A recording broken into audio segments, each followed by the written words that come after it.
Hi, and welcome to A Critical Dragon, where I talk about narrative in film, television, and literature. So, this is the third episode of season one of Discovery that I'm going to talk through some of the points today. And it's a slightly curious episode because it feels like episode one of the series. For a start, this is the first time that the USS Discovery is in the show. And so episodes one and two feel very much like a prequel. And this is the first time that it actually feels like the show is getting started. Um, for that, it actually feels like a much more interesting TV show than the first two episodes sort of led you to believe. Number one, there's a mystery. It's not just a war episode or a battle episode. There's still action in it. It still features all of the characters, but it actually feels like a cohesive show now rather than this strange prequel setup of pretty much unnecessary information. Everything is fed to you in this episode. We know the Federation is at war with the Klingons. We know that Burnham is a disgraced officer, and we know that she's slightly different because she's been co opted onto the ship. All of that's established in this episode. There's no need for the first two. But there's another very curious thing about this, and it has to do with the narrative balance of the show.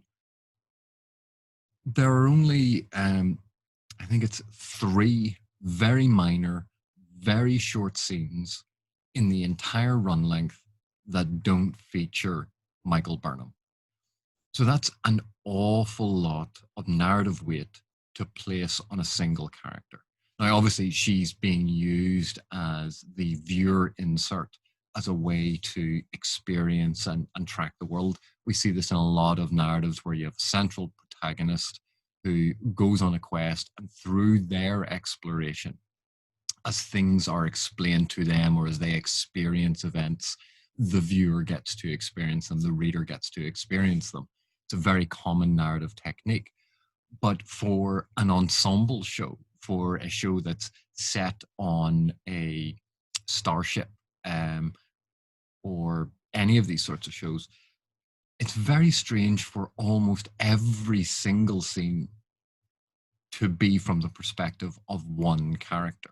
So this sort of focalization on Burnham gives it a very strange, uneven weight that the show is about her, not about the actual ship or their mission or any of that. It's almost as if, say, the original Star Trek was just about Captain Kirk. But we see typically in a lot of television shows, they feature a major plot, the A plot line, then a B subplot, and sometimes even a C subplot. And in a lot of modern storytelling, you will have the A subplot or the A plot will focus on the event of the episode. The B subplot quite often is a relationship dynamic or something that's being worked in. And then the C plot uh, usually is much less developed, but relates to the meta narrative for the entire season. And so we see little tiny elements of this. Burnham's relationship with Cadet Tilly, and then the reveal at the end of Lorca with the monstrous tardigrade creature at the very, very end of the episode. But 95% of the episode is all about Burnham. And so the show hasn't really created an identity for the show apart from this is the story of Michael Burnham. And if you're not on board with that character, if you're not on board with who she is and what she's doing and invested in that, that is going to limit what you can do with the narrative. Because if you are investing so heavily in that character and that character's arc and relationship, you better be sure that everyone is investing in that. So I just thought that that's a very interesting dynamic and sort of weighting of the narrative that they've done with the show. that I hadn't picked up on when I just was watching it and letting it wash over me. The major thrust of this story is obviously something strange going on. They go and investigate, and then there's a scary alien thing tracking them down and running through the corridors. Standard mystery sci-fi. Like, I mean, but Alien, the film, is the best example of it and does it an awful lot better. But that's an entire film focused on that element. This is a diet shortened form of it, if you will. So now that we've dealt with that kind of aspect of it, let's dig into some of the narrative elements. And here we see again these little details that they get referred to and then forgotten. So when Burnham is being transferred with the other prisoners, you have the three prisoners in the one type of prison outfit and Burnham in a completely different one. Okay, so obviously you're signaling Burnham is a different type of prisoner, but if they're all prisoners, surely it would make sense that they're all wearing the same type of prison overalls. Burnham is also wearing a black Starfleet Delta on her chest. And the prisoners remark when they're walking through Discovery, have you ever seen a black badge before? And you just feel like looking at them going, yeah, the person walking next to you is wearing one. The person you were in a shuttle with for whatever long the transfer period was wearing one. This is not remarkable. So it's almost like the writers or the costume department got their emails mixed up because Burnham is wearing the thing that gets remarked on as something strange. And again, we have another moment a bit like this where Cadet Tilly says, Michael, that's an odd name or I've never known a female with that name before. And this leads to a really odd cognitive dissonance. We've accepted in the first two episodes that a female character is called Michael Burnham. None of us have a problem with it. It might have seemed a bit odd when we first watched the episode because we, at this time and place, would associate the name Michael with a male. This is the future. This is the Federation. It's in our future. Maybe Michael is a common name for a woman. Who knows? It makes no real difference. We'd already accepted it. We've had two episodes where people have been calling her Michael and no one has a problem with it. Ensign Tilly then, or Cadet Tilly then goes, that's an odd name. You can't have it both ways. It is either an odd name for a female character or it's not. And if it's not, then everyone can call her Michael and no one has a problem with it. But you don't have a character then comment on it. If you have a character comment on it, you're setting it up that every time Michael sees someone new or is introduced to someone new, they are going to comment, isn't that an odd name for a woman? You can't have it both ways. You can't have it be an odd name and then no one comment on it, or everyone acknowledges that it's fine, but someone say that it's an odd name. It doesn't work. Now, this is probably an attempt by the scriptwriters or the producers to acknowledge the fact that for some unknown reason, this female character is called Michael. Is it important that she's called Michael? Is it a plot point that this is where she got her name from? Who knows? But if you're going to pick an unusual name for a character and have people point out that it's unusual, have a reason for it and don't leave it hanging. So unless this little tiny element is ever addressed, this is going to be one of those things that just rankles at the back of your mind. That this is an odd name for a female character, even in the setting of Discovery, in the time period of the Federation it's in, and yet it never gets sorted out or resolved or explained away. Then the next sort of point is Michael is being blamed for starting the war. And this is really, really strange because, again, it's this element of cognitive dissonance. if the Federation is at war with the Klingons and the Klingons fired first, which we saw, then surely the Federation, in discussing war has broken out with the Klingons, is going to report the Klingons fired on us in our territory after invading our territory. We are not the aggressors, they are. But for some reason, lowly prisoners and everyone else knows A, Michael is a mutineer, B, Michael is somehow responsible for the Battle of the Binary Stars, when as a viewer we know she's not responsible, Giorgio is. Giorgio is entirely responsible for this entire war, but Michael is bearing the guilt. Now, Michael herself can blame herself. That's perfectly normal for a person to take on a sort of survivor's guilt for it. But it's not normal for everyone else to go, oh, well, yeah, you started it because your failed mutiny failed to stop it.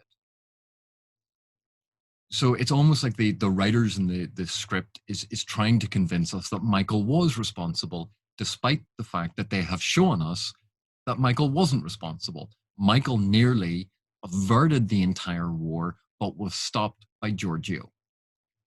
Now, it's interesting because we then have Lorca at the end of the episode acknowledge to Michael that Michael did the right thing, even though it went against Federation principles, which, you know, as you saw in my last video, I kind of agree with, but I also disagree with because no Federation principles were being broken.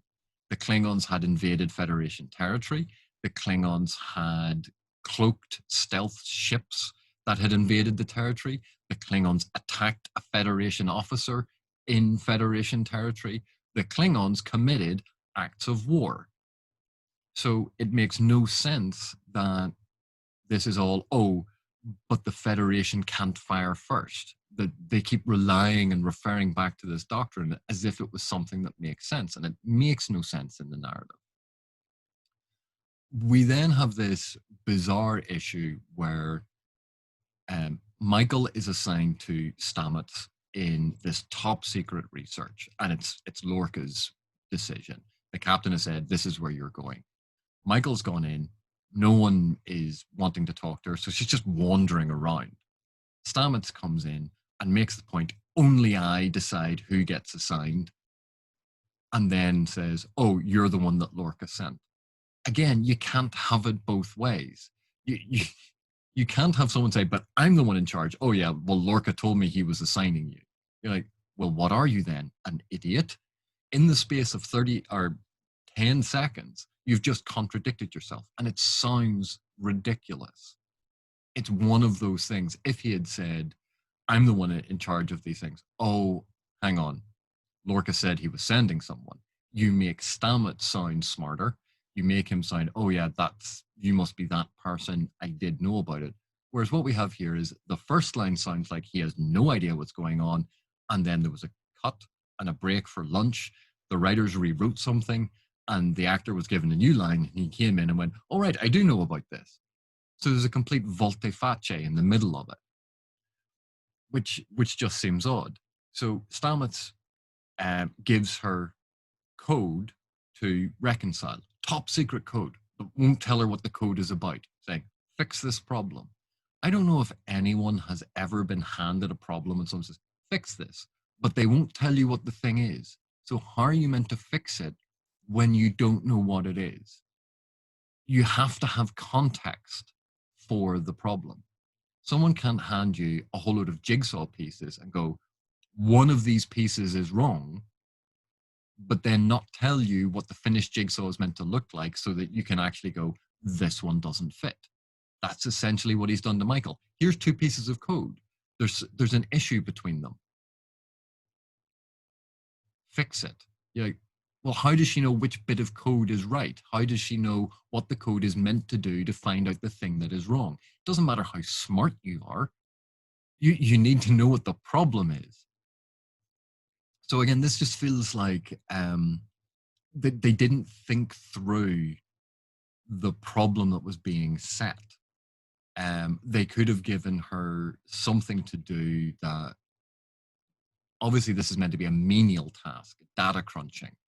Um, but the way that it was described didn't make any sense. We then have the fact that Cadet Tilly, we're told actually when Michael's in this room that this room of engineering is secure and you need a breath print to access it. It's top secret. But apparently the cadet in engineering has access.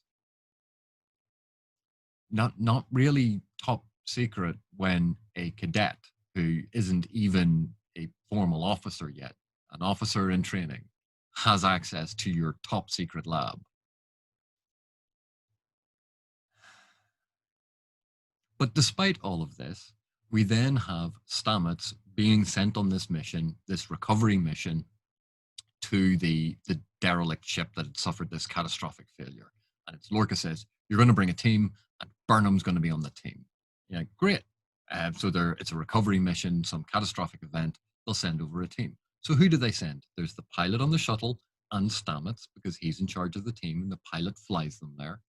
There's the chief of security. Okay, you would assume maybe the chief of security would have other things to do, but yep, fine. Reusing an actor that you've already paid for that episode, that makes sense. So the chief of security is there. Burnham is there because Michael was assigned by Lorca, not chosen by Stamets, and then Cadet Tilly. Well, why not an engineering team, not an engineering person? Like, the whole idea here is he's going over to recover a whole load of equipment, and he brought essentially one person who's a cadet who shouldn't have security access, is not trained, and doesn't bring 4 or 5 engineers, 3 or 4 scientists. And then the last person they're all being guarded with is one security officer. So they have a felon, a cadet, the chief of security, one security officer, and the head of their engineering department. It doesn't seem like a team put together with anyone with any concept of a recovery mission. And again, it seems very much that the people who got assigned to this were the people that the producers went, well, we've already paid them for this week's episode, therefore just use them. So you have the commercial aspect and the reality of a television production dictating to the narrative who would actually go on this mission. And it's only 5 people. You can discount the pilot because he has to sit in the shuttle. 5 people. And you go, well, why only 5? Why not more? That shuttle would have taken a lot more people on board. And it's because, well, when they're running down the corridor, we don't want too many people. But they could have easily brought over a couple of different teams, said, Team Alpha, you go to here and recover that thing. Team Beta, you go to there and recover that thing. You guys, you're with me. The way that you see in a lot of shows where, yes, there are other people involved to accept the reality of the situation, that recovery of all of the information from a starship is going to take a lot of hands and a lot of manual labor, but you're only interested in like the command crew, or only interested in the named characters. And then, of course, we have that wonderful Star Trek moment of nameless security officer Redshirt getting killed. Awesome. Always good to see. But all in all, this actually was a much more interesting episode than either of the first 2. It seemed to be setting up Discovery as an actual TV show. There's the mysterious spore drive. There's the mysterious monster now that Lorca is keeping as a pet. Lorca himself is a mysterious captain with an odd issue with his eyes. And of course, the little tribble trilling away on his desk, which is quite amusing. And we have a security officer, the head of security. Why Saru ended up as first officer, again, this comes back to my problem with Saru as a character and in terms of the character design. He fears everything. Why would you put him in charge of a starship? particularly in a war with a military research vessel, you're putting Saru in as your first officer. And he says, they were impressed by what I did during the Battle of the Binary Stars. What did he do during the Battle of the Binary Stars? He basically sat there and went, no, Michael, I'm not going to follow your orders. Giorgio then had to step in anyway. He didn't do anything. So it seems that he's being shoehorned in because he was in the previous episodes, just like the pilot, the female pilot, who refuses to speak to Burnham and now has the bizarre things on her face for some unknown reason. So there's the beginnings of a crew here. There's the beginnings of the characters who are going to make it up. We have Lorca, we have Stamets, we have Saru, we have Tilly, we have Burnham, and we have the chief of security, Landry. It's an interesting mix of personalities, and it sort of bodes well for different personalities with different traits. Admittedly, the characterization they have for Tilly is a little annoying. It's not the actor's fault. She's been told to be this chirpy, positive, nervous bundle of energy who's very smart but wants to be a captain one day when she's all grown up. You go, that's great. Do you all remember one of the major complaints about Star Trek Next Generation was no one liked Will Wheaton's character of Wesley Crusher because he was just an annoying kid? Again, not Will Wheaton's fault. It just was, it didn't gel with people. It was one of those characters that just grated because they were trying to watch a TV show and then there was this annoying character in it. And so for Star Trek Discovery, they decided, you know what, let's bring that back because people really hated it the first time. They're going to love it the second time. So despite my gripes about it, I did like this episode. It's an interesting episode. It was exciting. There's things developing. The war with the Klingons, the mysterious spore drive, the mysterious captain, the fact that Burnham has personal issues that she's going to have to work out. You know, all of this is great. It's just worrying that so much of the narrative is centered on Burnham and so much of the narrative weight is being carried solely on her shoulders and her story. And that is an awful lot of weight to put on a single character, regardless of who is acting, regardless of who the actor is portraying them.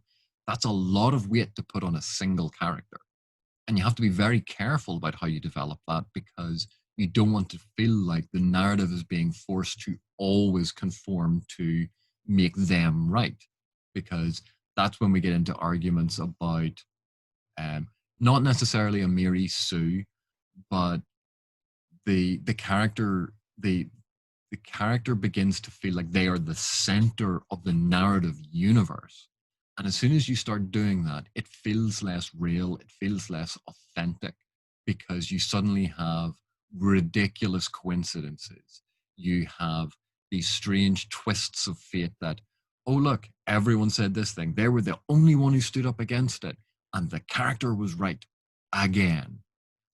It doesn't make you rejoice with that character. It makes you resent that character because the universe is conforming to their desires rather than them being part of the universe. So that's my quick take on Star Trek Discovery Season 1, Episode 3. And I will see you in the next video.